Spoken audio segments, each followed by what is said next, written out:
Bonjour à tous, heureux de vous retrouver. Apple a déployé iOS 14.1 pour tout le monde. On va voir tout de suite quelles sont les nouveautés de cette version. Alors évidemment, pas de grosses nouveautés concernant iOS 14.1. La mise à jour pèse moins de 400 mégas. C'est plutôt une mise à jour corrective. D'ailleurs, il y a beaucoup de corrections, c'est normal, suite à la sortie d'iOS 14. Et par contre, elle intègre une nouveauté qui avait été présentée lors de la sortie des HomePod mini. Je veux évidemment parler de la solution Intercom. Je vous ai fait une petite vidéo ce matin sur comment fonctionnaient les annonces entre HomePod, etc. Mais alors ça ne concerne d'ailleurs pas que les HomePod, et puis je ne vais pas en reparler là forcément, simplement sachez que ça fonctionne avec iOS 14.1 et que si vous voulez un petit peu plus d'infos, je vous invite à aller voir la vidéo, je vous la mets en fin de vidéo. On commence tout de suite avec un premier correctif qui concerne les widgets, fallait s'y attendre, il y a quand même pas mal de problèmes encore avec les widgets, et là, alors personnellement je l'avais pas eu ce problème là, c'est un problème d'affichage de certains widgets qui s'affichent en taille un petit peu réduite, alors ça concerne les widgets mais également les dossiers et les applications. Dites-moi si iOS 14.1 a corrigé ce problème si vous l'aviez. Et puis, problème concernant encore les widgets, lorsqu'on déplaçait un widget, on pouvait avoir des applications dans un dossier qui disparaissaient. Le problème est réglé avec iOS 14.1. Et puis je vous en ai parlé dans l'application maison, quelques changements, notamment l'arrivée de l'interphone, donc ici. Et puis surtout, en bas à droite, un nouvel onglet qui s'appelle Explorer. Donc là, le but est tout simple, c'est de montrer ce qu'on peut faire avec les produits connectés, peut-être donner des idées. C'est pas malvenu, surtout qu'il y a pas mal d'utilisateurs qui ne savent pas ce qu'on peut faire avec l'application maison.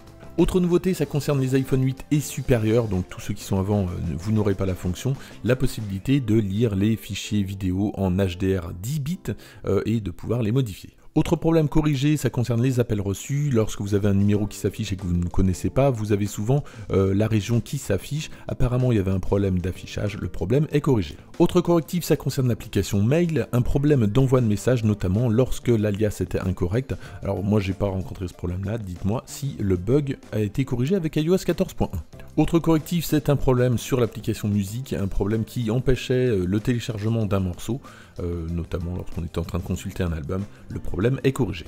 Autre correctif qui concerne un problème d'accessibilité, alors c'est vrai qu'il n'y a pas eu de gros problèmes d'accessibilité avec iOS 14 et c'est tant mieux, et là ça concernait, alors lorsqu'on était sur l'écran verrouillé et qu'on utilisait le zoom, on pouvait avoir le bouton d'appel d'urgence qui se mettait par-dessus tout le texte. Apparemment c'est corrigé avec iOS 14.1. Dans l'application calculatrice, les zéros pouvaient ne pas s'afficher, c'est corrigé avec cette version.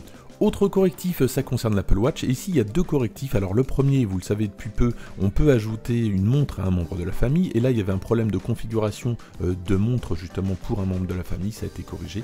Et puis l'autre problème, ça concerne l'application Watch. Lorsqu'on regarde la montre, on a le matériau utilisé par la montre, parfois il ne s'affichait pas, c'est corrigé avec iOS 14.1.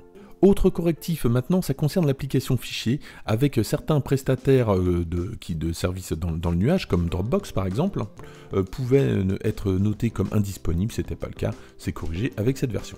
Et puis pour terminer, sans en dire beaucoup plus, Apple annonce avoir amélioré la compatibilité avec certains points d'accès Ubiquiti. Pour rappel, Ubiquiti c'est une marque qui fait pas mal de choses autour du Wi-Fi. Et dans cette version, on n'aura toujours pas le contrôle vocal en français et on n'aura toujours pas la traduction des sites étrangers depuis Safari.